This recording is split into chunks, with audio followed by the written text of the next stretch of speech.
Welcome back to CTV Newsnet. I'm Samantha Houston. Here are some of the stories we're following for you today.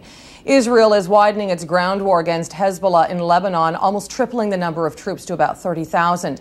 It's an effort to do as much damage as possible to militants before a UN ceasefire pact takes place. At least 19 civilians have been killed across Lebanon.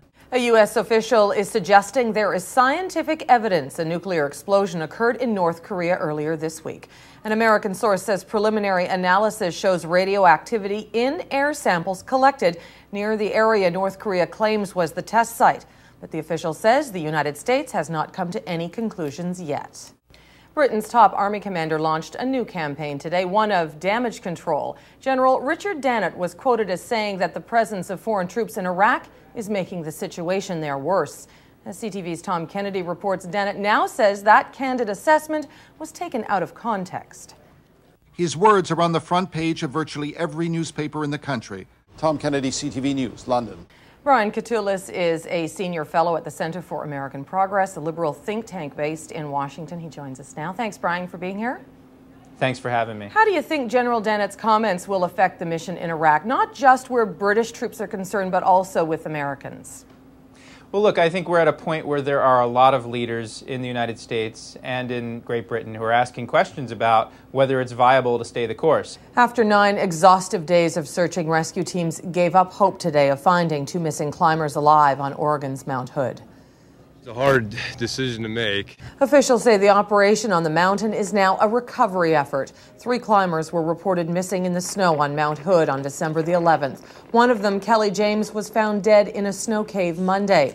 Volunteers continued scouring the mountains for signs of Brian Hall and Jerry Cook, but climbing gear found on the peak suggests the 2 may have been swept to their deaths. As the cleanup continues in British Columbia in the wake of 3 back-to-back windstorms, there is yet another one on its way.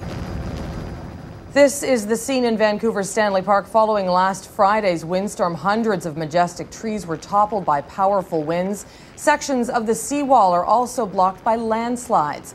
Winds up to 80 kilometers an hour are expected tonight and into tomorrow, and even higher wind speeds are forecast for the North Coast and on parts of Vancouver Island.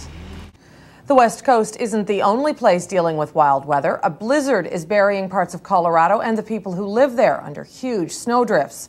And the storm's just getting started. More than 150,000 travelers were expected to pass through Denver's airport today, but the airport's closed, as are roads and several major highways. And most schools and many businesses were forced to take the day off, too. The snow and strong winds are expected to continue through the night and well into the morning. There's still much more ahead here at CTV Newsnet. We'll have the hour's top stories and an update of your national weather forecast as well. I'm Samantha Houston. Great to have you with us this morning.